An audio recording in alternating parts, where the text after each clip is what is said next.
The deep woods of the Canadian Shield, the vast isolation of the Brazilian Amazon, the cold, churning waters off the coast of Nova Scotia, these are the final frontiers, the places where human technology gives way to something ancient and utterly unknown. These incidents prove that the UAP phenomenon is not merely passive observation. It is a global, active presence capable of causing physical harm, neutralizing our defenses, and aggressively pursuing contact on its own terrifying terms.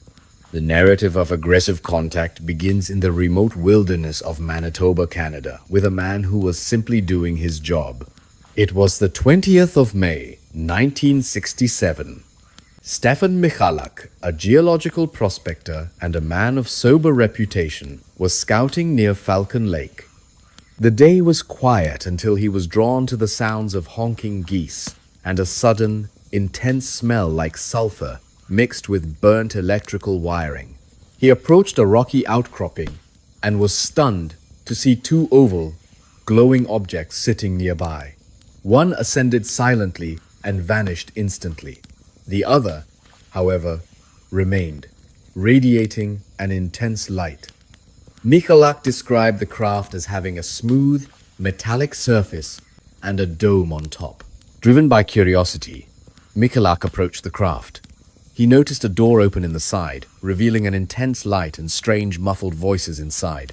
He yelled out, asking in several languages if they needed assistance, but received no coherent response.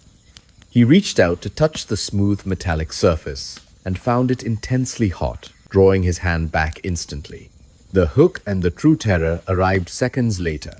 As Michalak backed away, the craft began to rotate rapidly. A strange grid-like vent on the side of the object suddenly opened, and a violent, searing blast of extremely hot air and gas hit Michalak directly in the chest. Hey friends! You're in Dreamcatcher Stories, your cozy corner for stories that got lost along the way. Tell me, where are you watching from? And what time is it there for you? Hit me up in the comments and tell me how this one hits you. Now, let's get sneaky and peek behind the curtain. The intense thermal shock knocked Michalak backward, setting his shirt on fire and causing immediate, severe burns. The object then lifted off and vanished in seconds. Michalak stumbled back to his hotel, violently ill, suffering from massive headaches, nausea, and disorientation. When doctors examined him, they found a strange, unique burn pattern on his chest and abdomen, a series of neat, grid-like burns corresponding exactly to the vent he had described on the object. The metal of the area where the object had landed was later found to be radioactive. The physical evidence of the Falcon Lake incident, the burns, the sickness, the radioactive trace, makes it one of the few UAP encounters where a human being suffered a tangible, measurable injury directly from an alleged craft, confirming that this was not a peaceful intelligence. The year of 1967 proved to be one of profound global UAP activity. Just 5 months after the Falcon Lake injury, the phenomenon struck the Atlantic coast of Canada in what remains one of the most credible naval recovery mysteries. On the night of the 4th of October 1967, dozens of citizens, including a police officer, watched as a large, bright, structured object descended rapidly into the sea near Shag Harbor, Nova Scotia. The object, estimated to be 60 feet in length, splashed down violently, and witnesses reported seeing strange yellow lights flickering on the surface before the object submerged and began moving slowly underwater. The military response was immediate. The Royal Canadian Navy, RCN, and Coast Guard launched an intense search and recovery operation. The climax of the Shag Harbor incident is simple. The military spent days diving and searching the seabed. Navy divers later gave anonymous testimony confirming they were searching for a structured, metallic object, not a weather balloon or a lost plane. The recovery operation concluded without a public finding, but the intense, immediate, and sustained naval presence confirmed that a non-terrestrial object had crashed into Canadian territorial waters, and its retrieval was deemed a matter of national secrecy.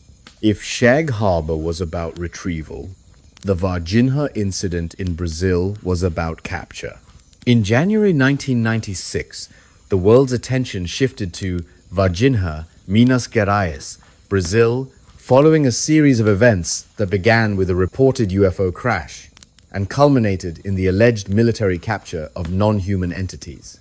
The climax of the Varginha case began on the morning of January 20, when several young women reported seeing a strange, injured creature crouched in a field. They described it as small, about 5 feet tall, with huge, deep red eyes, dark, oily skin, and 3 horns or bumps on its head. The creature was reportedly weak and smelled strongly of ammonia. The twist was the immediate, full-scale military and scientific response. Within hours, the Brazilian military police and the army descended upon Varginha. Multiple eyewitnesses, including local police and firefighters, claimed they saw military units capturing multiple creatures, some injured, some alive, and transporting them under heavy guard in military vehicles. One police corporal, Marco Eli Cherezi, who allegedly helped capture one of the injured entities, died mysteriously soon after, further fueling the conspiracy theories. The official explanation, predictably, was a complete denial, claiming the creature was merely a local man with mental disabilities who was covered in mud. But the sheer volume of corroborating testimony from dozens of separate, highly credible military and civilian sources confirms that the entity capture that shook Brazil remains one of the most significant and chilling cases of physical creature recovery in UAP history. The aggression escalated dramatically in the Amazonian region of Brazil during 1977. This is the frightening saga of the Colares Island incident, where UAPs became known as Chupa Chupa suckers.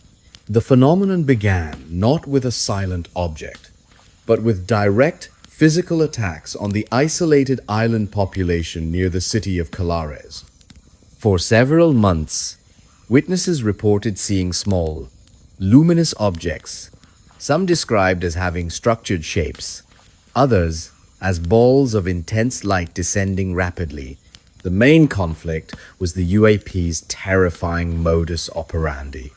They would focus a thin, powerful beam of light on an isolated individual. Witnesses described feeling a sudden, intense heat and sharp pain, often resulting in temporary paralysis. The physical consequences were horrific. Victims were found with puncture wounds, burns, and showed symptoms of severe anemia, as if their blood or energy had been physically drained. The terror became so widespread that the local government launched Operation Prato, Operation Plate, a military investigation to study the phenomena. Military personnel documented the chaotic situation, confirming the presence of structured UAPs and the widespread physical harm being inflicted on the population. The climax arrived when the military itself, after months of surveillance, captured incredible footage of the objects. Operation Prato was eventually closed by the Brazilian Air Force with all data classified, but the legacy of the Chupa Chupa attacks remains. A sustained, aggressive, non-human entity that treated an entire island population as its biological testing ground. We conclude this global tour of non-permissive contact in the high Andes, returning to the concept of technological superiority with the modern Coyhaique, Chile incident of 2014. The setting was a vast, remote wilderness region in southern Chile, where a highly skilled helicopter pilot, along with a technician, were conducting routine aerial surveys. The pilot noticed an object performing maneuvers that were visually striking, moving erratically, stopping instantly, and moving against the wind at incredible speeds. The pilot immediately informed the DGAC, Chile's Directorate General of Civil Aeronautics, the civilian body responsible for tracking and authenticating UAP sightings, Chile's highly professional version of the FAA.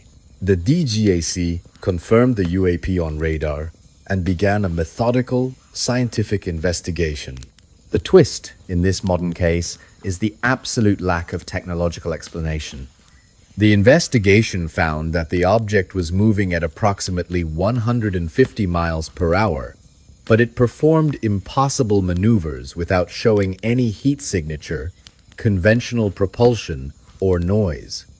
Crucially, the DGAC officially ruled out all possibilities: drones, weather balloons, meteorological phenomena, and conventional aircraft. Their final authoritative conclusion was that the UAP was a highly anomalous object, with physical characteristics that placed it beyond current known technology. The Koi Hike incident serves as a powerful, modern confirmation that the phenomena seen in the American wilderness are being tracked globally, and that when studied by rigorous, non-military aviation experts, the conclusion is always the same.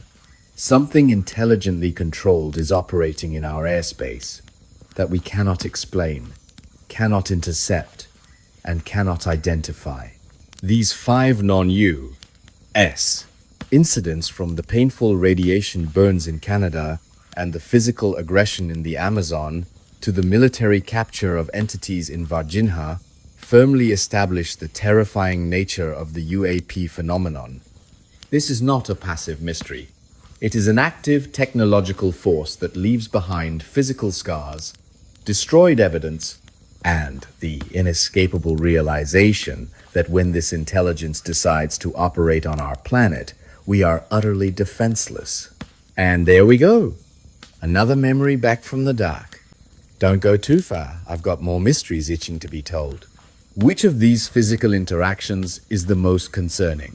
The sustained, systematic aggression of the Chupa Chupa attacks in Colares, or the targeted, instantaneous technological shutdown of military systems like in the Malmstrom incident?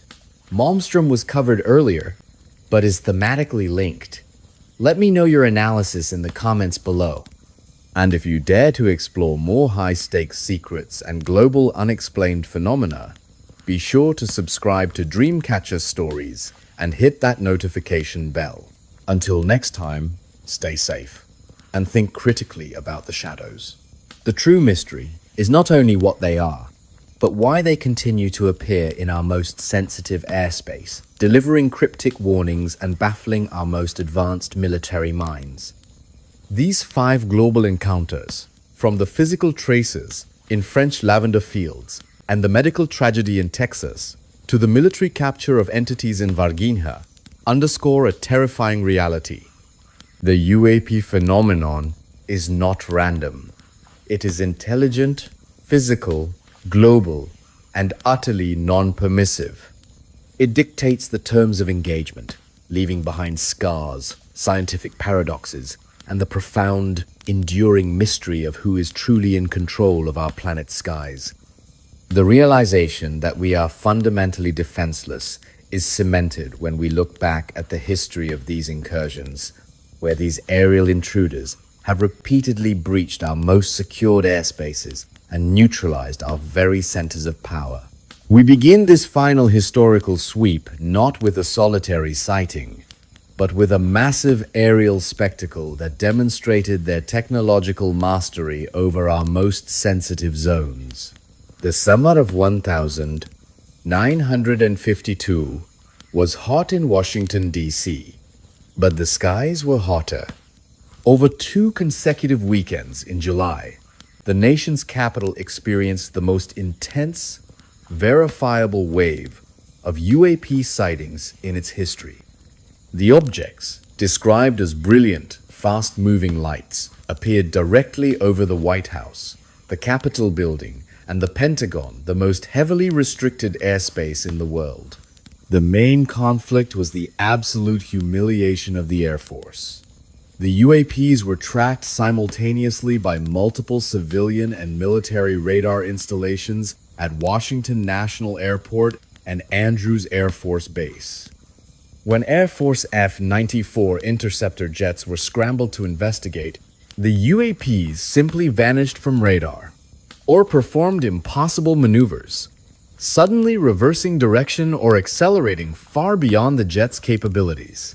The climax arrived when the Air Force called the largest press conference since World War II, attempting to quell the hysteria by claiming the radar echoes were merely temperature inversions.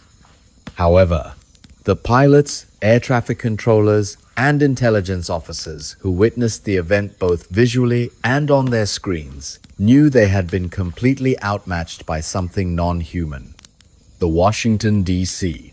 sightings proved early on that these objects had the capability and the audacity to penetrate and dominate the highest security airspace on the planet.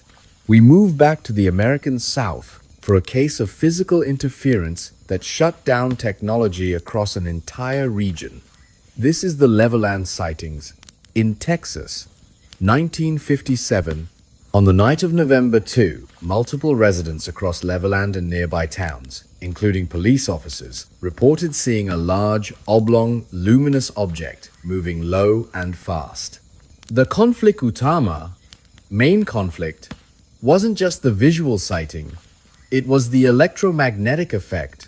Motorists who encountered the UAP reported that the engines of their cars suddenly died. Their headlights and radios instantly went out, and they were left stranded in the dark. As the object moved away, the vehicle engines would suddenly sputter back to life. A local police officer who was investigating the initial reports also had his car engine die instantly when he approached the object. The twist here is the physical evidence of energy manipulation. The Levelland sightings provide one of the strongest historical examples of UAPs demonstrating the ability to manipulate and shut down conventional electrical and combustion systems across a wide geographical area, proving a high level of technological control over fundamental human infrastructure. Before the Washington, D.C. panic, another mass sighting in Texas set the stage for how pervasive the phenomenon was. This is the Lubbock Lights incident of 1951. During the late summer, numerous academics, scientists, and highly respected civilians in Lubbock, Texas, reported seeing large, fast-moving formations of lights in the night sky. The lights were organized into a distinct V-shape or crescent formation and moved silently at incredible speed. The phenomenon achieved a major climax when a young student managed to capture a sequence of 4 black and white photographs showing the lights in formation, one of the earliest and clearest pieces of photographic evidence of structured UAP formations.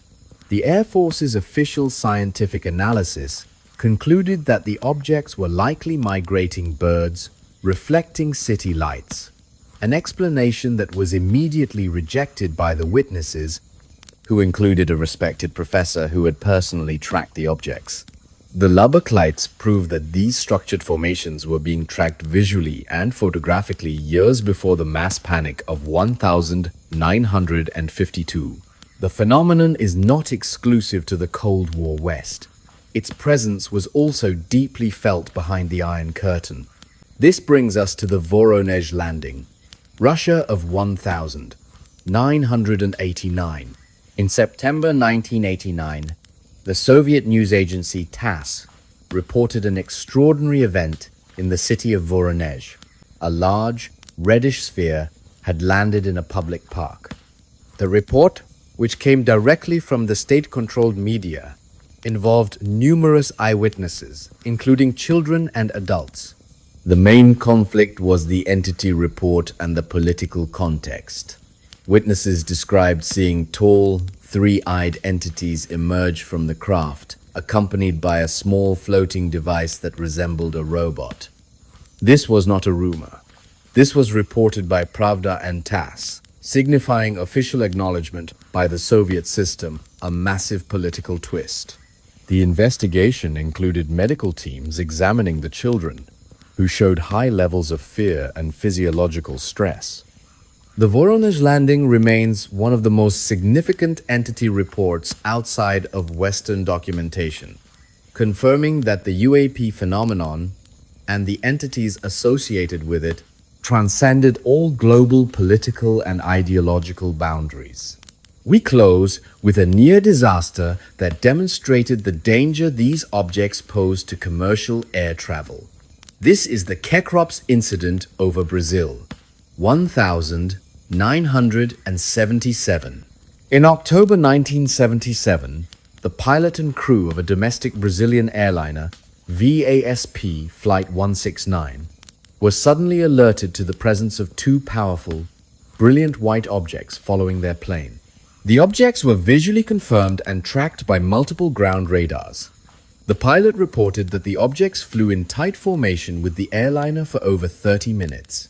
The climax of the incident occurred when one of the objects suddenly sped up and performed a dangerous, high-speed pass extremely close to the airliner, causing massive turbulence that rocked the commercial plane and terrified the passengers.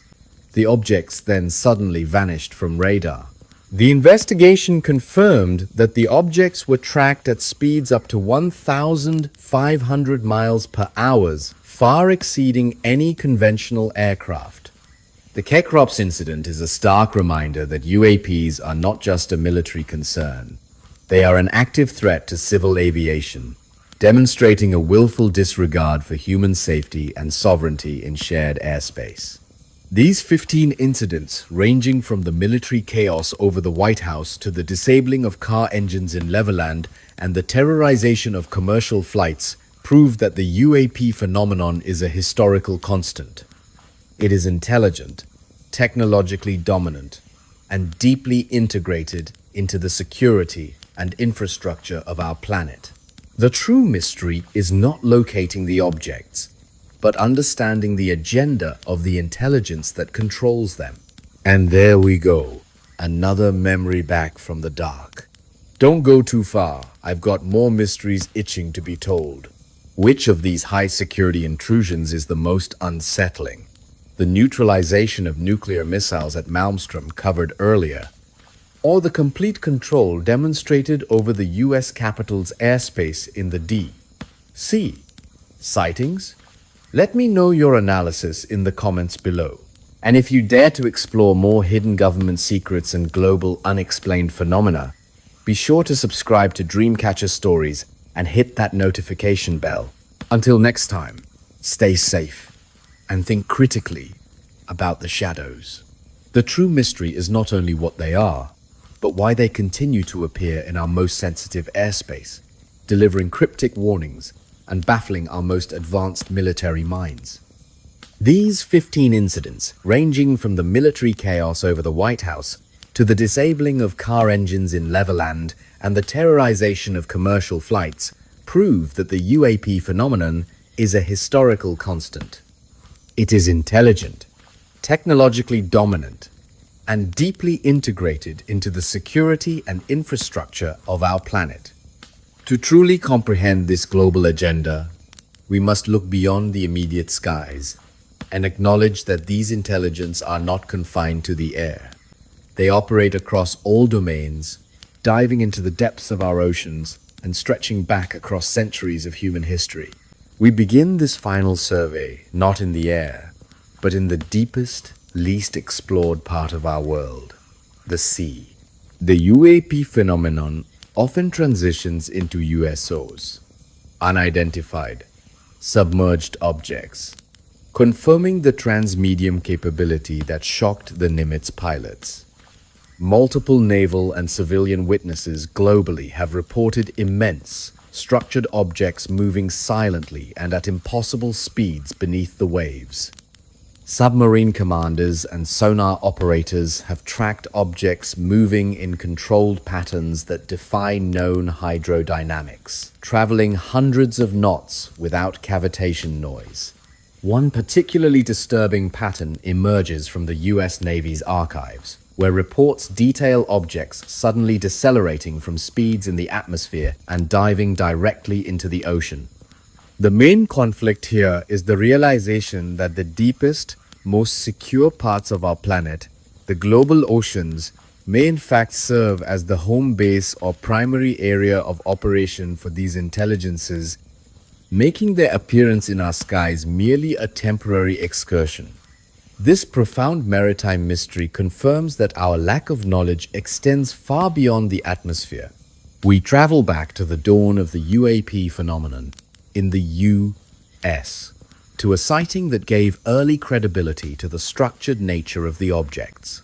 This is the Chile's Whitted sighting of 1948. On July 24, veteran Eastern Airlines pilots Clarence Chiles and John Whitted were flying a commercial route over Montgomery, Alabama. In the late hours, they were violently startled when a massive cigar-shaped object approached their DC-3 airliner at incredible speed. The conflict Utama, main conflict, was the near miss. Chiles reported the object was twice the size of their own plane, featured 2 rows of windows, and emitted a deep, reddish-orange glow. Crucially, the object briefly deployed a brilliant, visible flame from its rear before pulling up sharply and vanishing into the clouds. The pilots' detailed, coherent testimony and the fact that they were highly trained, experienced professionals cemented the idea that these UAPs were not just lights, but solid, structured vehicles capable of extreme speed and precision maneuvering near commercial air traffic. The threat to air defenses intensified near NATO's most sensitive sites years before Rendlesham. We look at the Lakenheath Bentwaters incident of 1956. This incident is the perfect historical prequel to Rendlesham. Over several nights in August 1956, military radar operators and pilots at the RAF Lakenheath and Bentwaters air bases in the UK tracked multiple fast-moving UAPs. The climax arrived when a massive, structured object, estimated to be several hundred feet long, was visually sighted by airmen and tracked by multiple ground radar installations. When an F-86 Sabre jet was scrambled to intercept, the pilot reported that the object simply accelerated away, performing impossible turns. The UAP later shadowed the interceptor jet before performing a vertical ascent out of radar range. The case, heavily documented by the U.S. Air Force, confirmed that UAPs were actively engaging and outmaneuvering NATO's aerial defenses years before the public was even aware of the scale of the intrusion. The phenomena's ability to interfere with massive infrastructure was demonstrated in Canada during the Falcon Bridge encounter of 1974.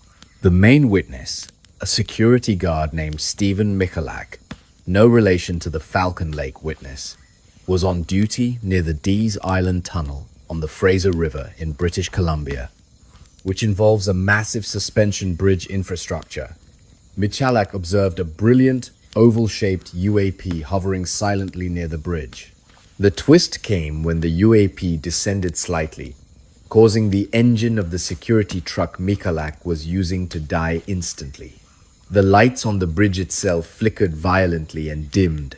As the object moved away, all electrical power instantly restored itself. The Falcon Bridge encounter serves as compelling evidence that UAPs can project focused energy or electromagnetic interference to disable large-scale infrastructure, not just isolated cars, demonstrating their control over vital human systems. We conclude this vast historical sweep by looking back at one of the largest mysteries in human history, often debated as an atmospheric UAP explosion. The Tunguska event of 1908. On the 30th of June 1908, a massive explosion occurred over the remote Podkamennaya Tunguska River in Siberia. The blast flattened over 2,000 square kilometers of forest, about 80 million trees with an energy yield estimated to be equivalent to 10 to 15 megatons of TNT. The main conflict is the perpetual scientific mystery. No impact crater was ever found, leading to theories that whatever exploded did so in the atmosphere. While the scientific consensus leans toward a meteor or comet, the UAP community points to bizarre anomalies. Rapid changes in magnetic fields observed globally, and reports from indigenous people of a bright, cylindrical object descending before the massive explosion. Some fringe theories suggest the blast was the result of a non-terrestrial propulsion system exploding or a large UAP sacrificing itself to prevent a far worse impact. The twist is that the lack of a conventional impact site keeps the door open to the UAP theory. Tunguska remains the world's largest confirmed atmospheric explosion, a catastrophic event that stretches the timeline of UAP activity far back into modern history, confirming that these objects can interact with our planet on a planetary, destructive scale. These 20 combined incidents, from the mysterious wreckage of Roswell to the transmedium intelligence operating in our oceans, chart a complete picture of an intelligent, technologically superior presence. This force does not ask for permission. It controls the skies, the seas, and our vital infrastructure, ensuring that the question of who is truly in control of our planet remains terrifyingly open. And there we go, another memory back from the dark. Don't go too far, I've got more mysteries itching to be told. Which historical case best proves the intelligence of the UAPs? The avoidance maneuvers over the White House in DC, 1952, or the purposeful disabling of all nuclear missiles at Malmstrom, 1967. Let me know your analysis in the comments below. And if you dare to explore more hidden government secrets and global unexplained phenomena, be sure to subscribe to Dreamcatcher Stories and hit that notification bell. Until next time, stay safe and think critically about the shadows.